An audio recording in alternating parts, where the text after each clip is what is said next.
अब चलो सवाल पे चलते हैं, कैसे किया जाता है सवाल। ये सबसे ज्यादा इंपॉर्टेंट ये है।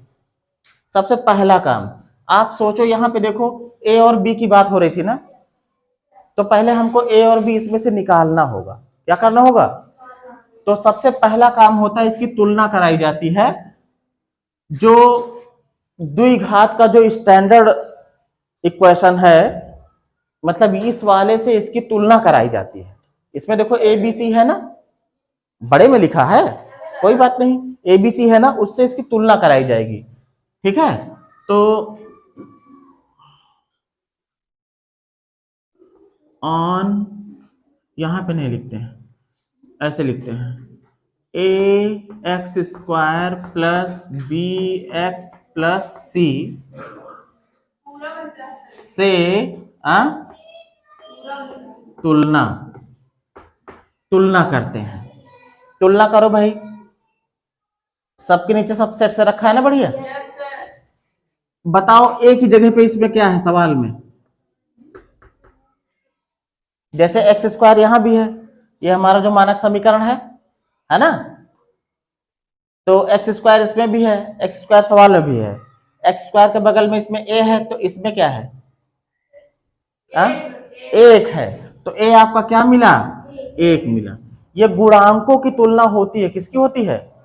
जो कोफिशिएंट होता है, जो गुणांक होता है, गुणांक मतलब जो इसके बगल में गुणांक में लिखा है। जैसे इसके बगल में ए है, तो इसके बगल में क्या है? एक है। इसके बगल में क्या है? 5 है। इसके बगल में क्या है? बी है, मतलब बी की जगह 5 है ना। बी का मान क्या आएगा? बी का मान आएगा 5। सी का क्या आएगा? सीधा 6। ए बी सी मिल गया। जरूरत किसकी पड़ती थी? ए प्लस बी ए बी। कैसे, कहां पड़ती थी? अभी देखो, पहला काम हम क्या करेंगे, सवाल की जो है तुलना करा लेंगे, कंपेयर करा लेंगे, किससे?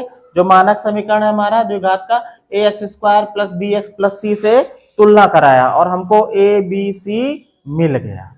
अब क्या करना है ये समझो। पहले सबसे पहला काम करेंगे, ए और सी का गुणा कर लेंगे, ए सी निकालेंगे। क्या निकालेंगे? मतलब ए गुणा सी। ए कितना है? 1 है। सी कितना है? 6 है। गुणा करोगे 6 कम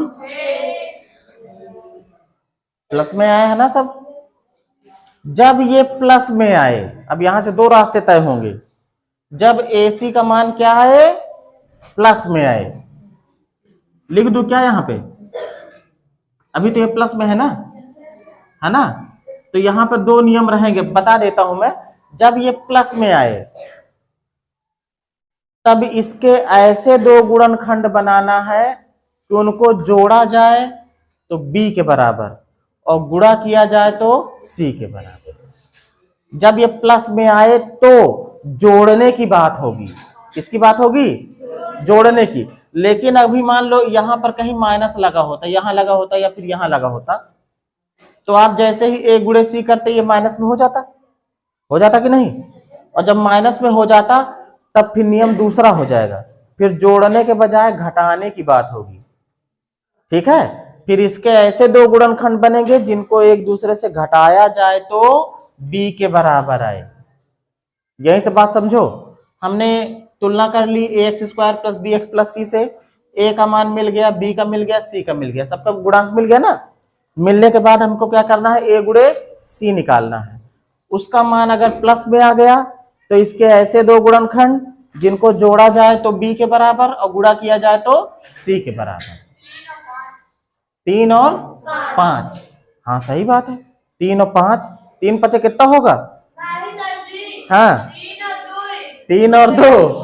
ठीक है, 3 और 2 जोड़ेंगे तो क्या आएगा? 5 आएगा और गुणा करेंगे तो 3 दूनी 6 हो जाएगा।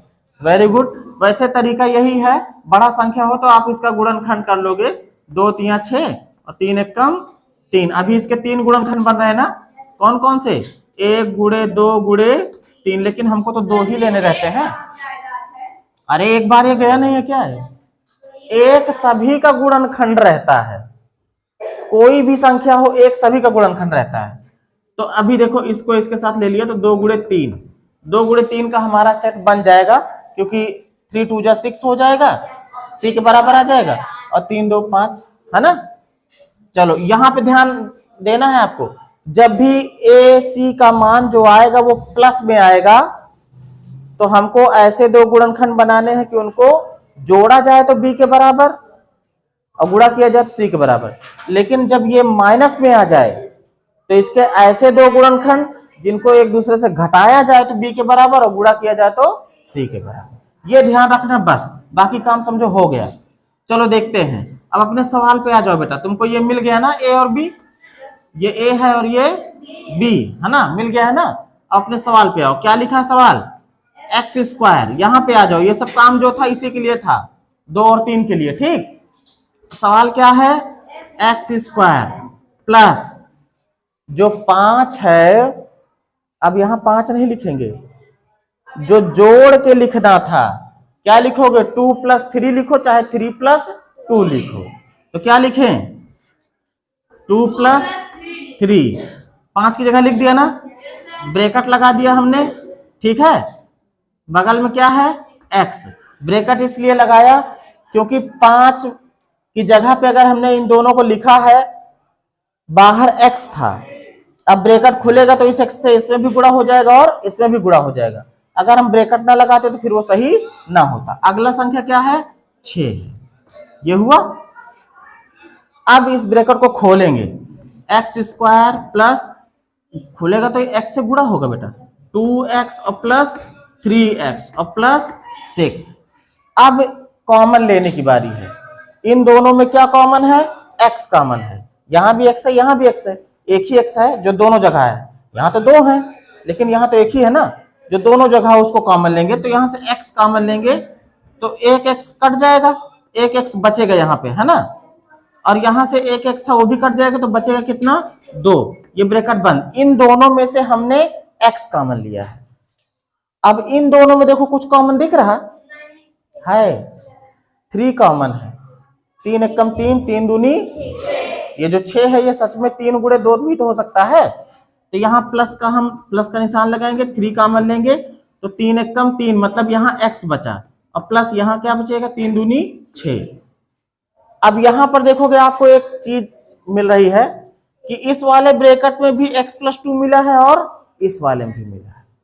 हमारा उत्तर यहीं से चेक हो जाता है, अगर दोनों ब्रैकेट में सेम चीज आ गई है तो सवाल हमारा सही हो गया है, डरने की जरूरत नहीं है।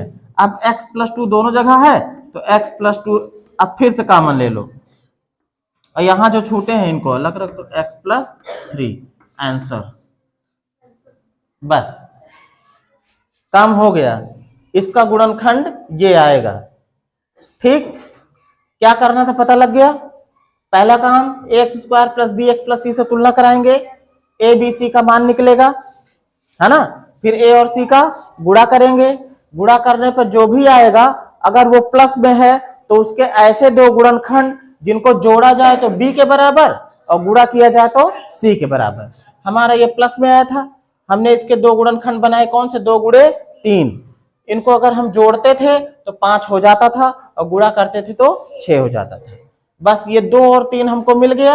अब हम अपने सवाल को पकड़ ले आए। सवाल में जहां पर b था उसी b को हमने जोड़ने वाला लिख दिया, मतलब 2 + 3 में लिख दिया, और जो c था पूरा वैसे वैसे उतार दिया। फिर इस ब्रैकेट को खोल दिया तो 2x और प्लस 3x हो गया। फिर इन दोनों में जो चीज कॉमन है, पक्का है कॉमन मिलेगी, ठीक है, उभयनिष्ठ मिलेगा। x कॉमन था, x कॉमन ले लिया तो यहाँ पे x + 2 बचा, और प्लस यहाँ पे 3 कॉमन था तो यहाँ भी बचा x + 2। दोनों में सेम चीज आई है, इसको फिर से कॉमन ले लिया, यहाँ बचा था x उसको लिख दिया, यहाँ बचा था +3 उसको लिख दिया, काम खत्म। इस सवाल को करते हैं एक और को, फटाफट करते जाएंगे, आप लोग बताते चलो। तुलना कराएंगे किससे, ax² + bx + c से तुलना, कंपेयर करा लिए, ठीक है ना। तुलना करा रहे हैं। आप सोच रहे होगा कि इसमें तो q है, इसमें x है। कोई सा भी वेरिएबल हो, चाहे जो लिखा हो, ये हमारा चर जो है ये सभी के लिए मान्य है। यहाँ q लिखा हो, p लिखा हो, a लिखा हो, b लिखा हो, c लिखा हो, कुछ भी लिखा हो, ये भी समझो कि x² + 6x और +8 ही लिखा है। ठीक, तो आप समझो कि ये x है, ये भी x है, तो a बराबर क्या मिलेगा? 1 मिलेगा। Very good. a बराबर 1, b बराबर 6 मिलेगा। Very good. c बराबर 8 मिलेगा। इसके बाद क्या निकालेंगे? a गुणा c, तो a मल्टीप्लाइड c मतलब ac निकालेंगे तो क्या मिलेगा? 1 इंटू c, 8 है ना? 8 एकम 8, प्लस में आया है। AC निकाला, क्या आया? प्लस में। इसके ऐसे दो गुणनखंड जिनको जोड़े तो 6 आए और गुणा करें तो 8 आए। 4 दूनी 8 है ना? मतलब कौन सा मिलेगा? 2 गुणे 4 का मिलेगा, है ना? अगर इनको हम देखो जोड़ते हैं, हाँ 8 आएगा। अब ये मिल गया। इसके बाद अब अपने सवाल पे आएंगे। सवाल क्या था? क्यू स्क्वायर प्लस, जहां 6 है मतलब जहां b है वहां पे लिखेंगे क्या? ब्रैकेट लगा के 2 प्लस 4, ब्रैकेट के बाहर कौन रहेगा? q, और प्लस क्या है? 8। अब बस इसको ब्रैकेट को खोल देंगे तो ये हो जाएगा 2q और प्लस 4q और प्लस 8। दोनों में q कॉमन है, यहाँ एक q बचा रहेगा और प्लस 2 बचेगा। यहाँ दोनों में क्या कॉमन है? हाँ 4 कॉमन है, तो यहाँ मिलेगा q और प्लस 4 2 जा 8। दोनों ब्रैकेट में सेम चीज आ गई। अब हमारा सवाल सही लग रहा है तो ये बन जाएगा q प्लस 2 और यहाँ मिलेगा q प्लस 4। आंसर ये जो छूटे हैं इनको लिया जाता है इसमें, ठीक है? तो हो चुका। बात समझ में आ गई है? अब एक आध सवाल आपको वो वाले बता देंगे जिसमें गुणा करने पर माइनस हो जाता है। ठीक, अभी तो गुणा करने पे प्लस हो जाता, दोनों में हो गया था ना? ठीक है।